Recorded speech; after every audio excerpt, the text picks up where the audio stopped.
Hello students, this is Kapil Yadav. Welcome back to my YouTube channel. Today we will discuss about integration. Basically ये chapter 12th class में होता है and integration higher classes के लिए भी important है. तो ये चैप्टर हमने ऑन डिमांड शुरू किया है. पहले डिफरेंशिएशन पढ़ते लेकिन डिमांड थी कि पहले इंटीग्रेशन आए. तो देखिए सिंबल क्या होता है इंटीग्रेशन का. ये इसको समेशन का सिंबल भी बोल सकते हो आप.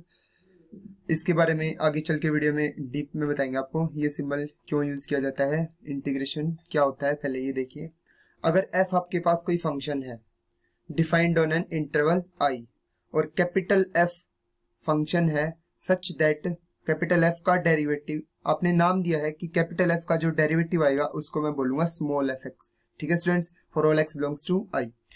तो हम f को जो ये फंक्शन f है इसको बोलेंगे anti derivative of the fx, small fx का एंटी डेरिवेटिव या फिर f डैश x का. f डैश x तो डेरिवेटिव हो गया, आपने डिफरेंशिएशन पढ़ा है. डैश किसको डिनोट कर रहा है यहाँ पे, ये प्राइम किसको डिनोट कर रहा है, इसके डिफरेंशिएशन को. तो इसका जस्ट अपोजिट मतलब इससे पहले ये चीज क्या थी, कैपिटल F थी. तो उस कैपिटल F को बोलेंगे हम प्रिमिटिव या फिर इंटीग्रल या फिर एंटी डेरिवेटिव. ठीक है स्टूडेंट्स, यहाँ पे कैपिटल F को बोला जाएगा integral of this f dash x या फिर fx. f is said to be the primitive, integral और एंटी डेरिवेटिव. आप इंटीग्रल को इन तीनों में से कुछ भी बोल सकते हो, आइदर प्रिमिटिव और इंटीग्रल और anti derivative of small f. In general fx is called the integral of fx. उस f को हम क्या बोलेंगे, इंटीग्रल ऑफ fx. देखिए फॉर एग्जांपल जैसे कि x स्क्वायर का डिफरेंशिएशन आपका 2x आता है, तो यहाँ पे ये x स्क्वायर आपका क्या है स्टूडेंट्स, कैपिटल F, और ये 2x आपका क्या है, f डैश x यानी कि स्मॉल f. ठीक है स्टूडेंट्स, तो ये कैपिटल F जो होगा ये इसके डेरिवेटिव का इंटीग्रल होगा, एंटी डेरिवेटिव होगा, क्योंकि इसका डिफरेंशिएशन क्या आता है 2x. तो 2x किससे आया है, किसका डेरिवेटिव है 2x, x स्क्वायर का. तो x स्क्वायर को इंटीग्रल बोला जाएगा, प्रिमिटिव बोला जाएगा, एंटी डेरिवेटिव बोला जाएगा किसका, 2x का. सो x square is called integral of 2x.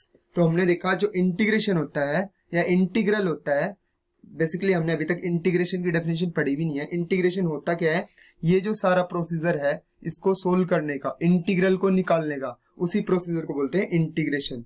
तो हम बोल सकते हैं जो इंटीग्रेशन होता है वो जस्ट अपोजिट होता है किसके, डिफरेंशिएशन के. डिफरेंशिएशन आप जैसे एक्स स्क्वायर का कर रहे हो तो 2x आ रहा है, तो 2x का इंटीग्रल क्या हो जाएगा, एक्स स्क्वायर.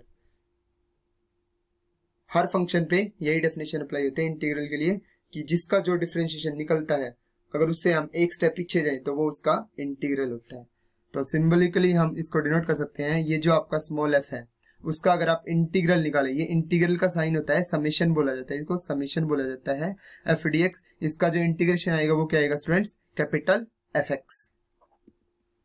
और यहाँ पे इसको रीड किया जाएगा कैसे, integral of fx with respect to x. ये जो dx होता है ये किसको डिनोट करता है कि आपका इंटीग्रल x के रिस्पेक्ट में हो रहा है. यहाँ पे अगर dz होता तो आप पढ़ते integral with respect to z. अगर यहाँ पे dy होता तो integration with respect to y.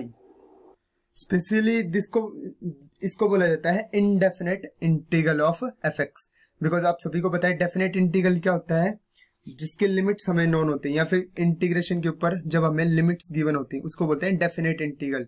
या फिर आप बोल सकते हैं कि कांस्टेंट जो होता है, कांस्टेंट ऑफ इंटीग्रेशन, हम आगे चल के पढ़ेंगे. ये जो c है कांस्टेंट ऑफ इंटीग्रेशन, इसकी वैल्यू जब हमें पता होती है तो उसको बोलते हैं डेफिनेट इंटीग्रल. यहाँ पे इनडेफिनेट इंटीग्रल में हमारे पास क्या आता है, ऑलवेज कांस्टेंट ऑफ इंटीग्रेशन. तो इसको बोला जाएगा this is indefinite integral of fx and the process of evaluating the integral is called integration. ये जो प्रोसेस है जिससे आप इंटीग्रल सोल्व करते हो इसको बोलते हैं इंटीग्रेशन. जैसा कि अब हम आगे वाले लेक्चर्स में सीखेंगे कि कैसे इंटीग्रेशन किसी फंक्शन का किया जाता है, अलग अलग कंसेप्ट्स हैं, अलग अलग फॉर्मूलाज के बेस पे हम उनका इंटीग्रेशन करेंगे. तो उस प्रोसेस को बोलेंगे, इंटीग्रल को सोल्व करेंगे उस प्रोसेस को बोलेंगे इंटीग्रेशन. तो देखिए fx dx. उसके बाद देखिए students, integration of fx with respect to x equal to हमने ले लिया कैपिटल fx आएगा, जो भी हमारा प्रिमिटिव आएगा इंटीग्रल आएगा उसको हमने ले लिया कैपिटल fx. उसके बाद इंटीग्रेशन ऑफ fx dx को हम क्या भी लिख सकते हैं, f of x plus c, साथ में कांस्टेंट लिख नहीं सकते, हमें इंडेफिनेट इंटीग्रल में हमेशा साथ में कांस्टेंट ऐड करना है। क्यों करना है ये आपको अभी पता चल जाएगा। देखो, अगर आप कैपिटल एफ एक्स का डिफरेंशिएशन करते हो तो भी आपके पास क्या आता है, एफ डैश एक्स। अगर आप एफ एक्स प्लस में कोई भी कांस्टेंट उसका डेरिवेटिव करते हो तो भी आपके पास क्या आता है, कैपिटल एफ डैश एक्स। क्योंकि आप सभी को पता है डिफरेंशिएशन कांस्टेंट का क्या हो जाएगा, 0, तो भी क्या आएगा, एफ डैश एक्स। तो देखिए, अगर हम साथ में कांस्टेंट लें तो भी एफ डैश एक्स आएगा और ना लें तो भी एफ डैश एक्स आएगा। तो क्या पता आपका फंक्शन साथ में कांस्टेंट लेके चल रहा हो, जरूरी थोड़ी ना। जैसे आपका फंक्शन है 2x² + 3, देखिए मैं आपको लिख के बताता हूं। देखिए, अगर आपका फंक्शन है 2x² + 3 तो आप इसका डिफरेंशिएशन करेंगे तब भी 4x मिलेगा आपको। अगर आपका फंक्शन विदाउट कांस्टेंट है, ओनली 2x² है, तब आपका डिफरेंशिएशन करेंगे इसका तो भी क्या आएगा, 4x। मतलब अगर आप fx का डिफरेंशिएशन करते हैं तो भी f डैश x आना है आपके पास। अगर आप fx + c अनदर कांस्टेंट का डिफरेंशिएशन करते हैं तब भी आपके पास क्या आना है, f डैश x ही आना है। ठीक है स्टूडेंट्स,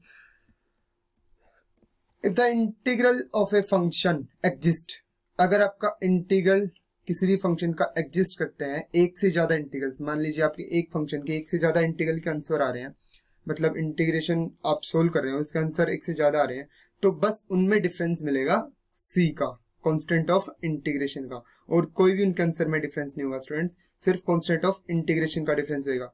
तो आप इससे ये रिजल्ट नोट कर सकते हैं कि आपका इंटीग्रल में भी डिफरेंस आ सकते हैं आपके आंसर, लेकिन जस्ट उनमें एक कांस्टेंट का डिफरेंस होगा। मतलब एक फंक्शन के इनफाइनाइटली मैनी क्या एग्जिस्ट कर सकते हैं, इंटीग्रल्स एग्जिस्ट कर सकते हैं, बस सिर्फ उनमें कांस्टेंट का डिफरेंस होगा। बिकॉज कांस्टेंट आप रियल्स के सेट से उठाएंगे और रियल्स के सेट में क्या होता है, हमारे पास इनफाइनाइटली मैनी नंबर्स होते हैं।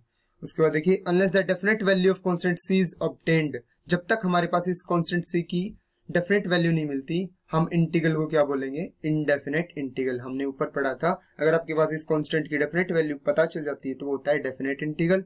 वहां पे आपको इंटीग्रेशन की इनिशियल और फाइनल वैल्यू दी होती है, एक कांस्टेंट वैल्यू आती है लास्ट में निकल के सोल्व होके, क्योंकि आपको उसका इनिशियल और फाइनल कंडीशन उसने दी हुई होती है, उसके बेस पे आप सोल्व करके उस कांस्टेंट की वैल्यू निकाल लेते हो। तो हमारे पास कांस्टेंट की वैल्यू अगर नॉन होती है तो उसको बोला जाता है डेफिनेट इंटीग्रल, और जब तक आपको कांस्टेंट की वैल्यू नहीं पता आपको उसको बोलना पड़ेगा इंडेफिनेट इंटीग्रल। ज्योमेट्रिकली इसको डिनोट किया गया है, कैसे देखिए, मतलब ज्योमेट्रिकली आप इसको कैसे डिफाइन कर सकते हैं, जो किसी फंक्शन का इंटीग्रेशन आएगा with respect to X, F X plus C हमने ले लिया, इसको हमने कंप्लीट को नाम दे दिया Y, F X equal to मान लीजिए एक्स का फंक्शन है, इसको कंप्लीट को नाम दे दिया वाई। ये क्या रिप्रेजेंट करेगा, ये रिप्रेजेंट करेगा फैमिली ऑफ कर्व्स को।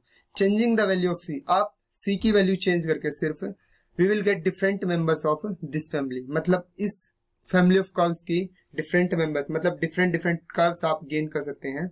And all these are parallel to itself, मतलब आप एक कर्व उठाते हैं, जैसे आपका कोई आंसर आ जाए 2x² + 3, तो ऐसे ही आप 2x² + 4, 2x² + 5, मतलब कांस्टेंट को चेंज करते करते उसी कर्व के पैरेलल आप डिफरेंट डिफरेंट कर्व्स गेन कर सकते हैं। ठीक है स्टूडेंट्स, ज्योमेट्रिकल इंटीग्रेशन का मीनिंग हमने देखा। उसके बाद देखिए, जनरल बता रखा है कि ये जो सिंबल है ये हमारे पास किसका सिंबल होता है, समेशन का। यहाँ पे देखिए, इंटीग्रेशन का मतलब होता है, जनरली देखे तो चीजों को मतलब जोड़ना, मतलब समेशन। जैसे, और हमें कैसे मिलेगा, सब फंक्शन मिलेगा इंटरवल पे डिफाइन हुआ, मतलब कंटिन्यूस वैल्यू गेन करता हुआ। अगर आप डिस्क्रीट वैल्यूज को ऐड करना चाहते हैं, जैसे 1 से लेकर 10 तक, 1 + 2 + 3 + 4 + 5, तो आप उनको ऐड कर देंगे। ठीक है स्टूडेंट्स, लेकिन अगर आपको कंटिन्यूस वैल्यूज को ऐड करना है, जैसे 10.10, मतलब बिल्कुल कंटिन्यूस वैल्यूज जो कि एक कर्व पे लाई कर रही है, तो उन कंटिन्यूस वैल्यूज का सम निकालने के लिए आप यूज करते हैं इंटीग्रेशन। कंटिन्यूटी का सम अगर आपको निकालना है तो वहां पे इंटीग्रेशन का यूज होता है। अगर आपको डिस्क्रीट वैल्यूज का सम निकालना है तो वहां पे आता है हमारे पास समेशन। ठीक है स्टूडेंट्स, उसके बाद देखिए, dx किसको रिप्रेजेंट करता है, ये रिप्रेजेंट करता है कि आपका इंटीग्रेशन किसके रिस्पेक्ट में हो रहा है। अगर आप यहाँ पे dy है तो आपका इंटीग्रेशन y के रिस्पेक्ट में, x है तो आपका इंटीग्रेशन x के रिस्पेक्ट में। और जिस फंक्शन का आपको इंटीग्रल निकालना होता है, जैसे आपको 2x² + 3 का निकालना है, 5x का निकालना है, जिसका भी इंटीग्रेशन निकालना है, सोल्व करना है, उस क्वांटिटी को बोला जाता है इंटीग्रैंड, उस चीज को बोला जाता है इंटीग्रैंड। ठीक है स्टूडेंट्स, आई होप आपको ये लेक्चर क्लियर हुआ होगा। अगर आपको इसकी पीडीएफ चाहिए तो आप डिस्क्रिप्शन में इसका लिंक मिल जाएगा, वहां से आप इसकी पीडीएफ डाउनलोड कर सकते हैं। फिर भी आपकी कोई क्वेरी रह जाती है तो आप कमेंट बॉक्स में मुझसे कमेंट करके पूछ सकते हैं। Thank you so much.